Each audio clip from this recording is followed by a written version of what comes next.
Hello mga kaulam! Ako'y nasa school ngayon at Diyos ko po talagang itong pako. Ang ating pako ay mahaba ang buhay. Pero inyo hanggang ngayon meron pa ako'y ang lutong pa rin. Tapos iyan, naluto ko na mga kaulam ang ating tinapa o tinatawag natin na smoke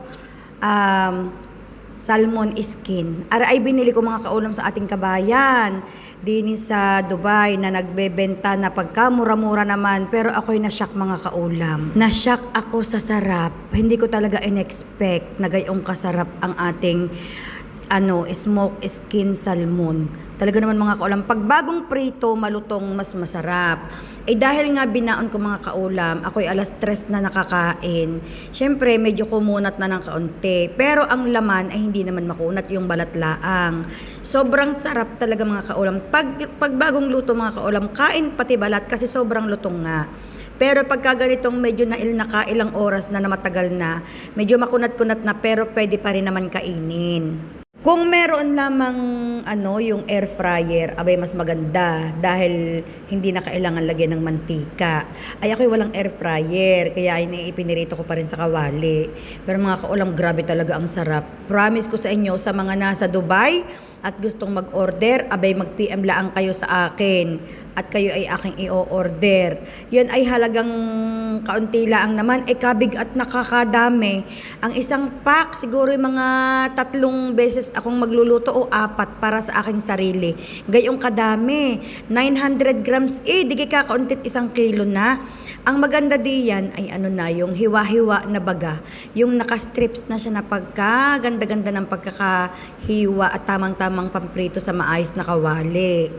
Tapos, ako'y natuwa diyan sa pako na dala ng mga inay. Palibhasa ay binalot nila sa dahon ng saging. Tapos, inilagay pa doon sa foil na lalagyan ng mga frozen. Ay inilagay ko lang ang mga kaulam sa ref na nakagayon. Ay talagang halos ay 2 linggo na sariwang-sariwa pa din ay pa rin pagkalutong.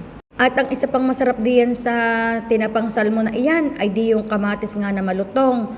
Tapos kung kayo may sawsawang toyo na may lemon, ay kaarkam na kaarkam. Talaga namang mainam ang sarap. Parang kumbaga iyan lamang sapat na. Hindi ka na maghahanapan ng ibang ulam. Inaman man mga kaulam ang pagmamadali ko diyan at may meeting na namang tawag na naman kami sa meeting. Talaga namang ako'y gusto ko nang magreklamo. Naku, may nakain pa. Kasarapan ng aking kain. Ayos lang namang mag-meeting. Pero dalas-dalas pa akong maghuhugas ng kamay, maglilinis ng sarili. Dahil ayokong maamoy nilang aking tinapa. Kaya ako'y sa mga Pilipino nadais pagka may meeting na gayon, maamoy man nila ako'y unawa na. Kaysa sa ibang lahi magtataka anong amoy iyon, hindi naman nila alam. Kapag Pinoy at naamoy, ang sasabihin pa sa iyo, sarap naman ang ulam mo, amoy tinapa. Pagdating ko sa bahay, ako'y tinatanong ng aking asawa kung ako di kumain na dahil ako daw ay alam niyang walang baon. Sabi ko, hindi, nagbaon ako, nagprito nga akong tinapa Bakit daw siya hindi ko pinatikim ng tinapa? Kako hindi ka man natikim ng gayon.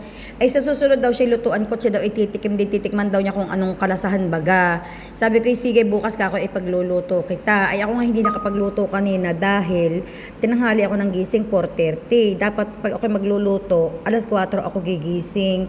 Napasarap ang aking tulog. Nung nag-alarm ng alas 4, humiga uli ako, di ako inalimpungatan na ng 4:30, hindi na nakaluto. Tapos, sa sobrang pagod ko, ako'y nakatulog ng maaga, mga 8:30 wala pang 8 o'clock pala, ako'y nakatulog na. Bakit kaya ako'y 4:30 na inaantok pa rin ako'y 8 o'clock na nakatulog? Pagkagayong ako'y pagod na pagod, yung hindi ako nag-tutor, ang aga ko lang matulog. Sabi ko nga, ako'y tutulog na, bahala ng trabaho, sa umaga ko nagagawin. Kahirap kayang ang hanapin ng gayong antok. Ako'y antok na antok. Ako'y ang makakapagpaantok lang sa akin mga kaulam pag ako'y nanonood ng movie. Yan, basta ako'y nanonood ng movie, parang pinapaypayan na ang aking mga mata. Gayon, sobrang bilis kong antokin. Kaya naman minsan, gusto ko pang tapusin ang telepono, nahuhulog na lamang. Gusto ko pang tapusin ang movie, nahuhulog na lamang ang telepono sa mukha ko. Kaya nga binilhan ako ng asawa ko noong lalagyan ng cellphone na hindi ko nahahawakan. Ako na may nalalayuan sa akin, gusto ko malapit ang cellphone sa aking mukha. Kahapoy ako'y nakapag-umpisa ng magandang movie. Kakoy nako siya, aantukin ako nito'y kakaaga pa. At ako'y naalimpungatan ng mga bandang alas 11 at ako'y ihing-ihin na. Itong asawa ko'y gising pat nanonood pa ng Ewan ko, meron siyang ayun, Korean na naman, nanonood na naman siya kagabi. Kako ikaw gay, walang katapusan niyan. Ako'y antok na naririnig ko yung pinanonood mo. Siya daw ay nakatulog din ng hapon at siya daw ay sumabay sa akin ng tulog. Tapos siya daw ay nagising ulit, siya ay nagutom, kumain daw siyang 2 nilagang itlog.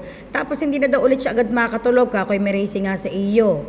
Tingnan niyo mga kaulam ang salmon, oh, talagang natatanggal ko talaga sa balat. Ang sarap talaga mga kaulam ng timpla ni Kabayan. Ako'y tatawag ulit, kinuha ko naman ang kanyang number at ako talaga ay mag-o-order uli ngayong weekend. Sa mga nasa Sharjah at Dubai, kung gusto niyo mag-order, PM lang kayo sa akin at i-deliver ko sa inyo. Pero wag naman yung isang pakla, ang kulang pang lugi pa ako sa gasolina. Diyan na kayo.